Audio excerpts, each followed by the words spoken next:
আজ আমরা কোথায় এসেছি অলরেডি তোমরা ক্যাপশন থেকে বুঝেই গেছো। হ্যাঁ, আজ হচ্ছে আমরা এসেছি বেবি শাওয়ারে। আর অনেকদিন বাদে হচ্ছে আমরা স্বাদের ইনভাইট পেয়েছি, কারণ সচরাচর তো আমরা বিয়ে বাড়ি যেয়ে থাকি। এই তো আমরা তো এসেছি পার্টি হাউসে। নতুন করে কি বলবো, এটা তো হচ্ছে আমাদের এলাকাতে। এই হচ্ছে সেই মিষ্টি বৌদি, মানে যাকে সাদ দেওয়া হচ্ছে। আর কতটা সুন্দর লাগছে তোমরা দেখতেই পাচ্ছ।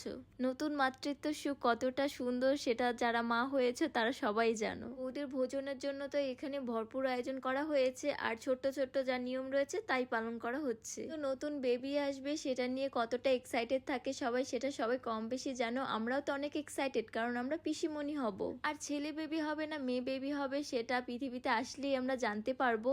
সো সবাই তোমরা প্রার্থনা করো যাতে বেবিটা সুস্থ সবলভাবে পৃথিবীর মুখ দেখে। তো মা বৌদির সাথে ফটোশুট করেছে, আর এদিকে দাদার সাথে ছবি তুলবে না তা কখনো হয়? তো আমরা সবাই ছবি টবি তুলে এখন আমরা খেতে বসে পড়েছি, আর অনেকটা বেজেও গেছে। সো আজকের আইটেম রয়েছে ভাত, বেগুন ভাজা, সবজি, চিংড়ি মালাই। চিংড়ি মালাই তো অনেকদিন ধরে খেতে ইচ্ছে করছিল, তো আমাদের কাছে তো বেশ ভালো লাগলো। রয়েছে ডাল, সর্ষে ইলিশ। ইলিশ মাছটা বেশ ভালো লেগেছে খেয়ে। তারপর রয়েছে রুই মাছ, মানে মাছের 3 পদের আইটেম করেছে। একসাথে কি এত মাছ খাওয়া যায়? সবগুলোর আইটেমে ছিল বেশ ভালো খেতে। আর পার্টি হাউসের নতুন করে কি বলবো, এখানে খাবার দাবার খুবই ভালো হয়। খাওয়া দাওয়া কমপ্লিট করে তো আমরা এখানে অনেকটা সময় ছিলাম, আর অনেকটা বেজে গেছে, তাই এখন আমরা চলে যাচ্ছি।